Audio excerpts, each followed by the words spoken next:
you're planning a lot of successful programs across the country, and I've been, we've had a discussion or two on those. Without taking any names, can you give us some examples of these projects that have either they could be Lodha groups or anybody else's that have really touched your heart and have made a huge difference to you?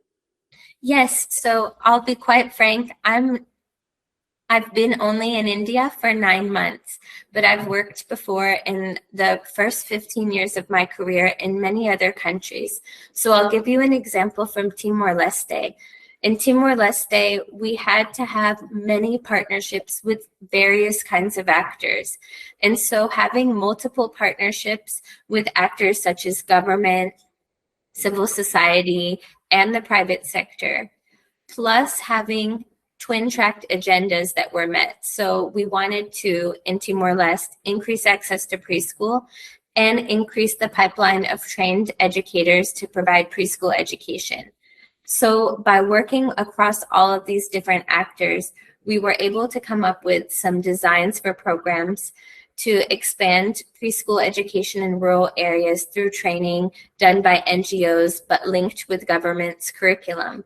And by doing this with multiple actors in rural areas, we were able to achieve two things: expand preschool education for young children that had never had access before in rural areas of the country, and increase jobs for men and women to get into the preschool education sector, and hopefully have a pipeline to a government paid position in the future by receiving training and then implementing on the job skills, and later have access to more government resources, including hopefully getting on the payroll in future years.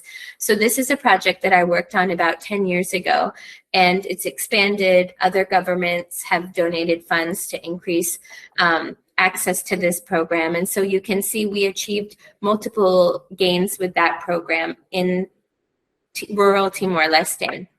Similarly, in India, I think there's lots of opportunities to look at successful program models where you're achieving two things at the same time. So in the skilling space, I see the opportunity for improving safety conditions for women while you're expanding women to work in the workforce. So this is what we hope to do through our very emergent program in Lodha, is by bringing work close to women. We hope to reduce commutes, but we also hope to increase and expand safety. And then through this, increase women in the workforce and then help them sustain in the workforce over time by being close to home and able to work.